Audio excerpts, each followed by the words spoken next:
और अब ये तरह तरह की गुड़ियाएँ बनाते हैं, रंग बिरंगी, बहुत खूबसूरत। और इनकी गुड़ियाएँ ऐसी हैं जो बाहर के देशों में भी जाती हैं। आप प्लीज़ अपने बारे में बताइए। पूरे हिंदुस्तान में जाता हूँ, जहाँ भी बड़े बड़े मेले लगते हैं ना वहाँ पे सब जगह जाता हूँ। घर पे पहले लेटर आता है जाने का, सारा खर्चा देते आने जाने का, रहने का, खाने पीने का सब मिलता है। खाने पीने का, रहने का सारा। 3 बार पहले अवार्ड मिल चुका मेरे को। अच्छा, 3 बार आपको अवार्ड मिल चुका है। 3 बार पहले। कौन सा अवार्ड मिला आपको पहले? State award.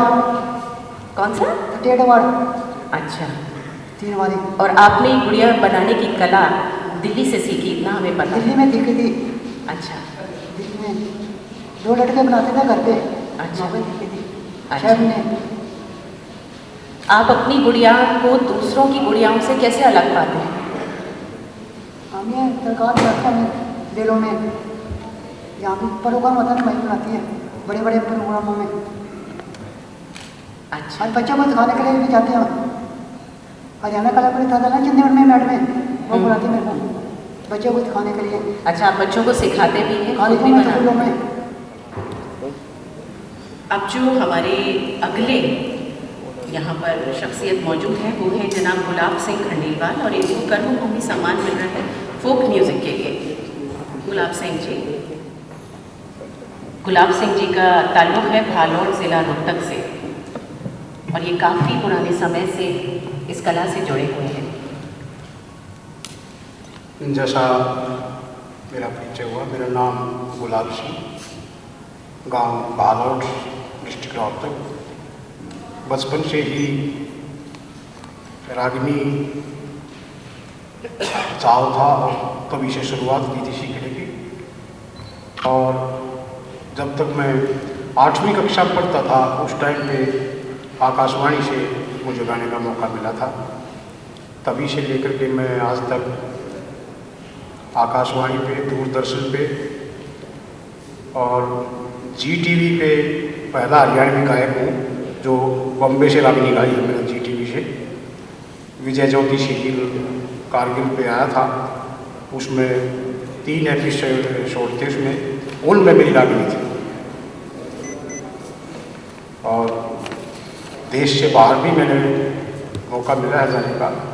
पिछले दिनों पाकिस्तान में लाहौर में कार्यक्रम था, वहाँ भी मुझे मौका मिला। नेपाल काठमांडू में भी रागिनी गाने का मौका मिला। भारत का कोई स्टेट ऐसा नहीं है जहाँ मैंने हरियाणवी रागिनी ना गाई हो। अंडमान पोर्ट ब्लेयर से लेकर के ले और द्रास कारगिल तक में आर्मी के जो रेजिंग डे होते हैं उनमें मुझे मौका मिला है और मैं गया हूँ, और अब भी लगातार सक्रिय हूँ अपने इसमें, अभी भी गाता हूँ। गुलाब जी, का फ्यूचर क्या है रागिनी का? आप तो आगे इसके बाद आपको अप्रोच युवा वर्ग आ रहा है इसकी तरफ। हाँ, युवा वर्ग आया है सर, उसमें फ्यूचर तो मैं मानता हूँ कि बहुत ही अच्छा है कि थोड़ा सा इसकी तरफ झुकाव हो तो। लेकिन जो खास करके हमारा आजकल संस्कारित कार्यक्रम है वो इतने नहीं मैं मानता, क्योंकि बदलाव आया है, काफ़ी बदलाव आया है। जो पुरानी रागिनियाँ थी लक्ष्मीचंद बाजे भगत में सिंह मांगेराम की, उनके निस्बत अब जो माहौल चला हुआ है वो काफ़ी बदलाव है, उसमें वो पीछे छूटता जा रहा है हमारा। इसी टाइम के साथ चेंज नहीं हो रहा, मतलब अगर यंग लोग जो उसको अपनाएंगे नहीं तो अपनी आगे कैसे जाएगी? यंग लोग मैं मानता हूँ कि 30% यूथ हमारे साथ हैं, लेकिन 30 के साथ साथ 70% जो थोड़ा फूहड़ता की बात मैं करता हूँ, फूहड़ता में हैं वो, मतलब फॉरेन कल्चर, फॉरेन म्यूजिक जो है, हाँ जी हाँ, उसको अपना रहे हैं। उसको अपना रहे हैं। उसके फॉरेन के साथ साथ कुछ वेलगरिटी जिसको मैं बोलता हूँ वो अपनाए हुए हैं। मैं कभी देखता हूँ चैनल पे आती है जो, तो अब जो हमारे बुजुर्ग हैं वो कभी पसंद नहीं करते, लेकिन कुछ यूथ हैं जो उनको मिला ही ऐसा है। आज का जो बच्चा है उसको तो मोबाइल मिला है, उसको तो लैंडलाइन का मालूम नहीं होगा, तो रागिनी का यही हाल है। तो आज का यूथ है उसको तो वही मिला है जो आज सामने है। मैं भिवानी मंदोला गांव का हूं और गांव में पढ़ा लिखा हूं। मेडिकल कॉलेज रोहतक में मैंने MBBS MS किया है और उसके बाद आँख का विशेषज्ञ बन के हैदराबाद का जो एक इंस्टीट्यूट है LV प्रसाद आई इंस्टीट्यूट, उसमें मैंने आगे पढ़ाई की है। उसके बाद मैं 2 साल एक फ्लाइंग आई हॉस्पिटल था, वो चैरिटेबल है, उसको ऑर्बिस बोलते हैं, उसमें मैंने सेवा किया है एज ए मेडिकल डायरेक्टर। फिर मैं हार्वर्ड मेडिकल स्कूल में रिसर्च के लिए गया हूँ 2 साल के लिए। 98 से मैं हैदराबाद में हूँ और मेरा जो मकसद है ऐसे लोगों जो आँख की ऐसी बीमारियाँ जिनका इलाज नहीं है, उस एरिया में मेरा रिसर्च और ट्रीटमेंट का स्पेशलाइजेशन है। एंड सबसे ज़्यादा जो स्टेम सेल का ट्रीटमेंट आँखों के लिए, वो मैंने पिछले 8-10 साल में खोज किया और काफ़ी लोगों को उससे हेल्प मिली है। और उसमें मेरे को भारत सरकार ने 2006 में राष्ट्रीय अवार्ड होता है साइंस एंड टेक्नोलॉजी का, डॉक्टर शांति स्वरूप भटनागर अवार्ड दिया गया। Otherwise I am far from Mandola. Any questions for him? Thank you, Dr. Sahab. K.G. Dutt. मेरा जन्म चंडीगढ़ के नज़दीक एक गांव में हुआ था। लगभग पिछले 45 सालों में मैं पत्रकारिता करता रहा हूं और मेरी पढ़ाई चंडीगढ़ और DAV कॉलेज अम्बाला सिटी में हुई। बेसिकली मैंने Tribune, times of India, statesman, national health के साथ काम किया और कोशिश की कि पत्रकारिता में निष्पक्ष होकर अपना काम किया जाए। Thank you. और अब जो टाइम आ गया कि एक तो पत्रकारिता का जो स्तर था, न्यूज़ कवरेज का स्पेशली, उसमें बहुत बदलाव आया है। बदलाव इन दी सेंस कि जब हमारा ज़माना था तो एक तो कम्युनिकेशन चैनल्स बहुत थोड़े हुआ करते थे और हम मोर सिस्टम से अपनी खबरें भेजा करते थे, जिसमें बहुत टाइम लगता था। अब आप लोगों के लिए जहाँ मर्जी आप बैठे हों, बड़ा क्विकली मीडिया कम्युनिकेशन बहुत ज़्यादा फास्ट हो गया है और अपनी बात को आप उससे आराम से इमीडिएटली अपने दफ्तर तक पहुंचा सकते हैं। दूसरा बड़ा बदलाव जो है ये है कि आजकल लोग जो हैं बहुत वोकल हैं। पहले लोग इतने वोकल नहीं हुआ करते थे, बड़ी मुश्किल से पत्रकारों को खबर निकालनी पड़ती थी और उसके लिए बड़ी मेहनत करनी पड़ती थी। तीसरा बदलाव यह है कि जो न्यू टेक्नोलॉजीज़ आपके हाथ में आई हैं, उन्होंने आपको, मीडिया को बहुत पावरफुल बना दिया है। और चौथा बड़ा बदलाव यह है कि हमारे ज़माने में जो पत्रकारिता थी एक मिशन था, उसमें कभी भी ऐसा नहीं होता था कि भी आदमी ये महसूस करे या चाहे कि नहीं इतना यहाँ से मुझे लाभ हो, अर्जित हो, ये हो वो। अब मीडिया प्रोफेशन भी है और बेसिकली अर्निंग प्रोफेशन है। लोग जो इसमें आते हैं आप इस एम से नहीं आते कि हमने बहुत सेवा करनी है ज़्यादा, वो कहते हैं भी ये भी एक अदर प्रोफेशन की तरह एक प्रोफेशन है, उसमें से जो हम मैक्सिमम बेनिफिट ड्रॉ कर सकते हैं वो करना चाहिए। लेकिन सबसे बड़ी बात यह है कि मीडिया आज बहुत ज़्यादा अवेकन्ड है। पहले ज़माने में मीडिया इतना अवेकन्ड नहीं था और बड़े कंस्ट्रेंट्स थे। लोगों के ऊपर पुलिस का डर होता था, पत्रकार को डिस्ट्रिक्ट एडमिनिस्ट्रेशन का डर होता था, मंत्रियों का, संतरियों का बड़े डर होते थे। अब मीडिया बहुत पावरफुल है, वो अपनी बात आराम से कह सकता है and media is bringing a very fast change in society now. हमारे ज़माने में इतना नहीं था, now it is bringing a very fast change. These are the changes which I feel have occurred. क्या अभी भी आपको लगता है कि निष्पक्ष है मीडिया? मैं ये कह सकता हूँ कि बिकॉज जो मीडिया की ओनरशिप है वो ज़्यादा बिजनेस हाउसेस के हाथों में है। इसकी वजह से जो प्रेस रिपोर्टर्स हैं, reporter as a whole tries to be independent और निष्पक्ष, लेकिन जो ऊपर वाला दबाव होता है उसके कारण वो जो लोग हैं उनको कुछ ना कुछ अपनी लेखनी में तब्दीली करनी पड़ती है। और मैं ये नहीं कह सकता कि मीडिया टोटली निष्पक्ष है। वेस्टेड इंटरेस्ट मीडिया में है, ओनरशिप के कारण है। अगर ओनरशिप ट्रस्टीशिप में आ जाए तो इतना ज़्यादा फिर मीडिया को खतरा नहीं रहेगा। लेकिन वो शायद अब तक पहुँची नहीं है, तो मैं आपको मेघना के बारे में बता देती हूँ कि मेघना का ताल्लुक सोनीपत से है। उन्होंने कुरुक्षेत्र यूनिवर्सिटी से इंग्लिश में MA किया, national school of drama Delhi से अभिनय की बारीकियाँ सीखी और फिर रुख किया मायानगरी मुंबई का। मेघना ने अब तक बहुत सी फिल्मों, स्टेज नाटकों और TV सीरियलों में काम किया है और ना आना इस देश दाटों में उनकी अम्मा जी की भूमिका काबिल तारीफ है। और अब हम बात करते हैं कर्म योगी सम्मान की। इसमें जो सबसे पहला नाम है वो है उस्ताद असलम साबरी साहब। ज़्यादा अब आप अपने बारे में खुद बताइए। मशकूर हूँ मुझे इस काबिल समझा।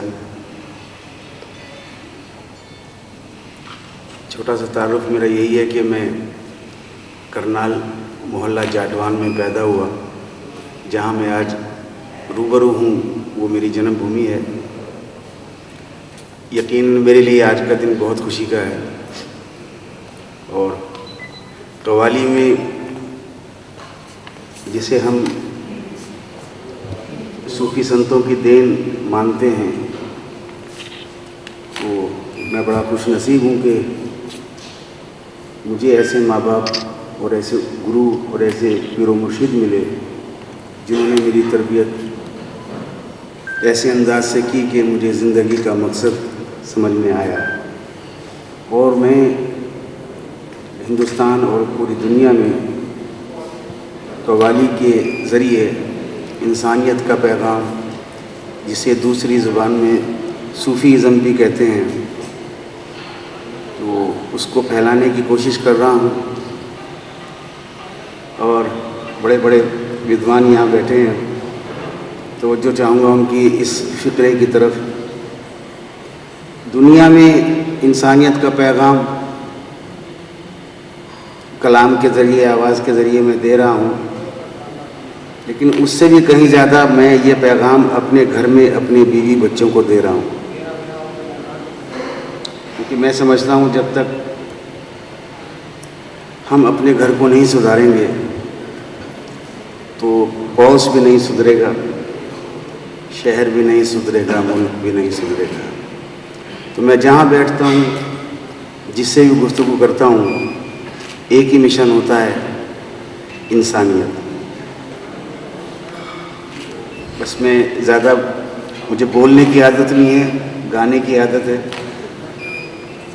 जी। एक शेर सुनाना चाहूँगा, क्योंकि जब मेरा नाम आए तो शेर होना बहुत ज़रूरी है। जैसे अभी मैडम ने तारुफ शेर पढ़ा, हम लोगों के पढ़े हुए शेर हैं, तो बड़ा खूबसूरत है, आपकी नज़र करता हूँ।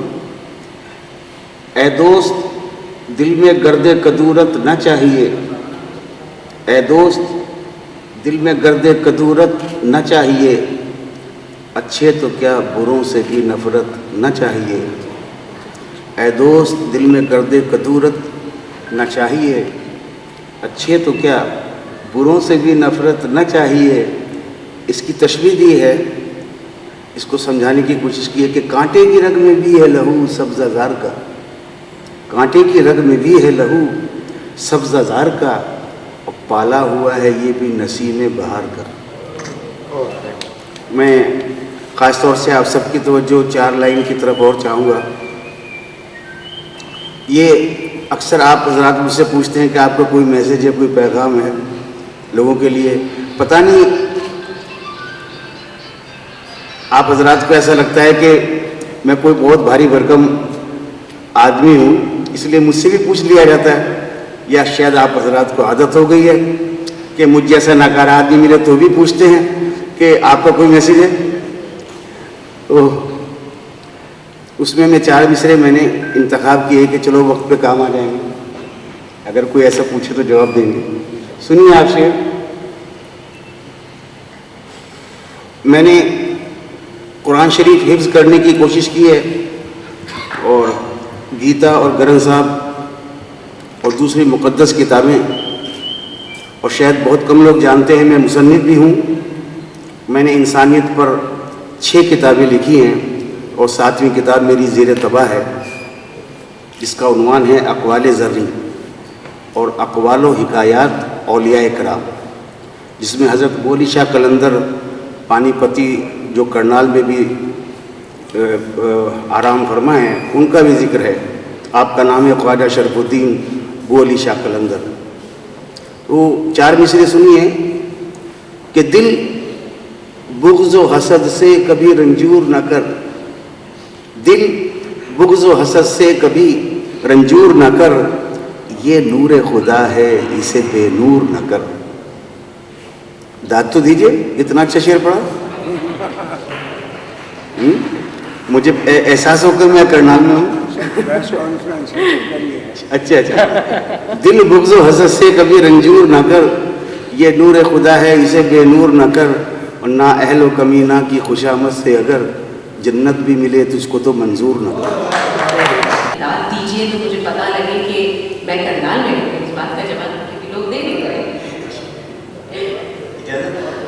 काफी साहब, उर्दू को जानने और समझने वाले लोग तो धीरे धीरे कम हो रहे हैं और स्टडी इसकी अब हो नहीं रही इतना जितना कि किसी खास एरिया में हो रही हो, इधर नहीं हो रही। तो इसका क्या फ्यूचर लगता है आपको? हो जाएगी। कभी कभी क्या होता है, जिस चीज़ को दबाया जाता है, पैदा हुई और बिरज भाषा और फारसी के इत्तसाल, जिसको हिंदी में यूँ कहा जाए कि मिली जुली ज़ुबान उन्होंने तश्कील दी, यानी बनाई, उसका नाम रखा हिंदवी, जो आज के दौर में उर्दू कहलाई जाती है। इसका जो इब्तदाई नाम है वो हिंदवी ज़ुबान, जो ख्वाजा मीर खुसरो ने रखा। और पटियाली गांव में आप पैदा हुए, ज़िला एटा यूपी। तो हिंदुस्तान के एक शख्स ने इस ज़ुबान की तश्कील की और आज ये ज़ुबान हमारी तहज़ीब का एक हिस्सा है और हिंदू मुसलमान का कोई इसमें मतलब नहीं है। सभी ने इसको गले लगाया है, जैसे फिराक गोरखपुरी, जैसे जगन्नाथ आज़ाद, गोपीनाथ अम, कितने नाम ऐसे मिलूँगा, गुलाम रब्बानी ताबा, कैफी आज़मी और सभी तरह के अदीब मुसल्ली। तो ज़ुबानें और कौमें हालात का शिकार रही है। आप ये देखिए सितम तरीके कि जब मैं 2 साल का रहा हूँगा तो मुझे करनाल से जाना पड़ा। हमारा मकान अभी तक यहाँ मौजूद है। मैं कभी कभी जब जाटवान से गुजरता हूँ तो गाड़ी रोक कर वहाँ अपना घर देखता हूँ। मुझसे कई बार कहा भी गया कि आप अपना घर वापस ले लें, लेकिन क्या करूँगा, जो लोग रह रहे हैं उनको रहने दो आराम से, मैं भी आराम से रहा। तो वक्त की बातें हैं वो, लेकिन जो हकीकत है हकीकत है। ज़ुबानें और कौमें कभी ख़त्म नहीं होती और कोई मेल है जिन्होंने इसकी पूरी जिम्मेदारी संभाली हुई है। और इस संग्रहालय में हरियाणा की धरती पर मिले सिक्के हैं, मुद्राएं हैं, ताम्रपत्र हैं, अर्थशस्त्र हैं, शिलालेख हैं, पत्थर की मूर्तियां हैं, बीट्स हैं, आभूषण हैं। यहाँ पर इतना सामान है, लेकिन वो सब जगह की कमी की वजह से अलमारियों में पड़े हैं। और अब अगला नाम है जनाब मोहनलाल सुखीजा जी का, जिनको कर्मभूमि सम्मान दिया जा रहा है। परम आदरणीय, परम श्रद्धेय, सम्मान के योग्य धर्म प्रेमी सज्जनों, नूर महल के इस पवित्र प्रांगण में सबसे प्रथम हिफा परिवार का धन्यवाद करता हूँ। धन्यवाद करता हूँ मीडिया का,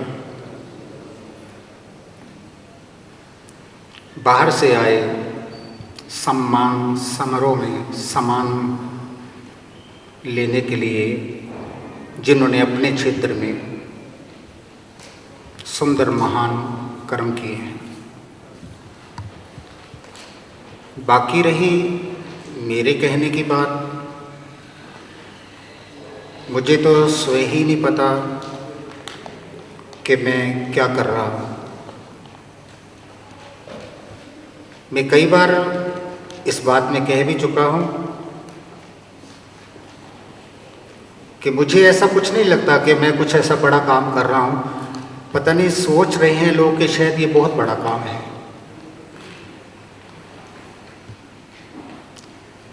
लेकिन गुरबाणी के शब्द आते हैं कि तुद आगे अरदास हमारी, जियो पिंड सब तेरा, कहो नानक सब तेरी वड्याई। कहो नानक